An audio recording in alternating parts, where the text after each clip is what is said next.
All right, let's talk about AI, machine learning, and deep learning. You hear these words thrown around all the time, right? But what do they really mean? And how in the world do they all fit together? Well, today we're going to untangle all of it. We're going to cut through the buzzwords and get a really clear picture of how this stuff actually works.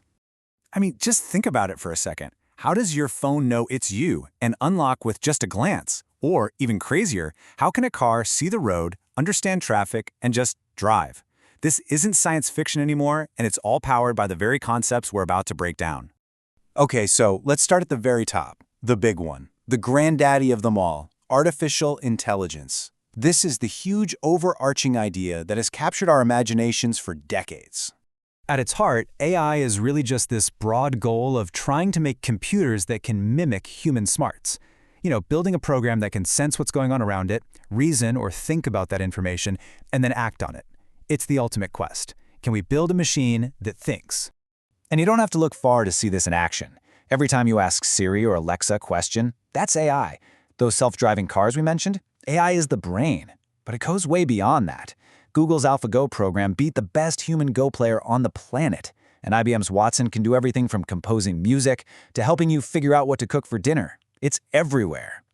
So if AI is this big, ambitious goal, then how do we actually get there? Well, for most of what we call AI today, the answer is something called machine learning.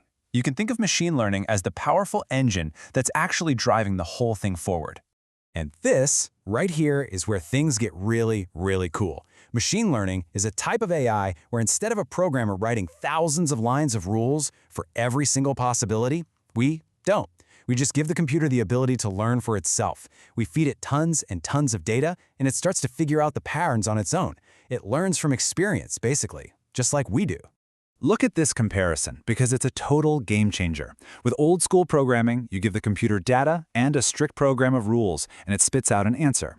With machine learning, you flip the whole thing on its head. You give it the data and the answers you want, and you tell the computer, you figure out the rules. The result isn't just one answer, it's a model, a system that has learned how to produce the right answers on its own. This quote really nails it. We've gone from trying to micromanage every single decision a computer makes to basically becoming a teacher. Our job is to give it the right textbooks, the right data, so it can learn to solve problems by itself. And you see this in action every single day.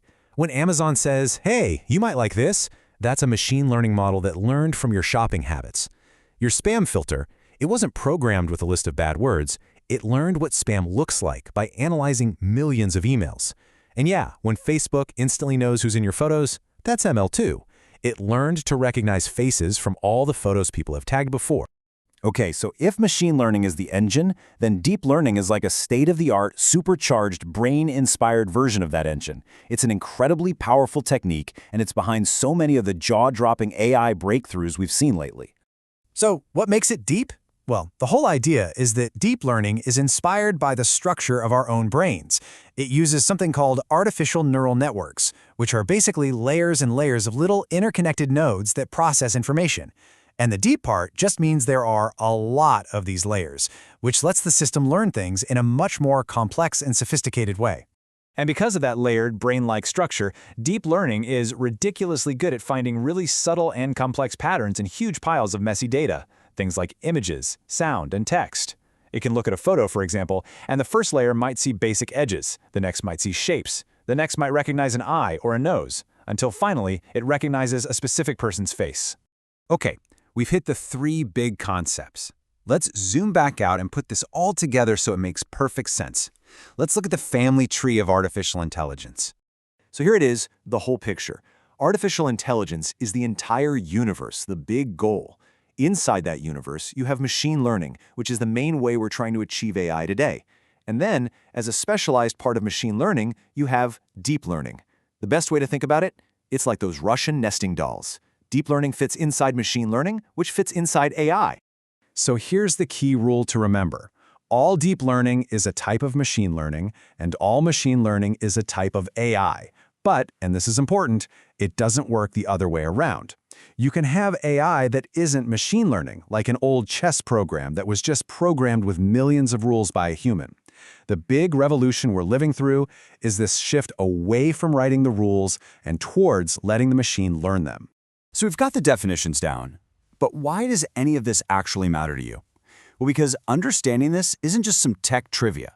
It's about understanding one of the most powerful forces that is literally reshaping our world as we speak.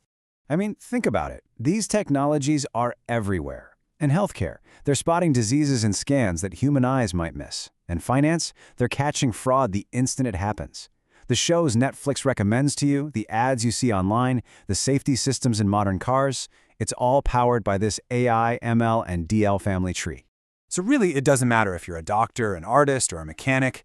AI is going to change your job and your life. Knowing the difference between the big idea of AI and the specific engines of machine learning and deep learning that make it go, well, that's becoming a fundamental skill. It's like required reading for the 21st century. And all of this leaves us with one final massive question. If we can build machines that learn from data, using systems that are literally inspired by the human brain, what's the limit? As these systems get smarter and the data gets bigger, what can't they do? What comes next? Now that's something for all of us to think about. Thanks for tuning in.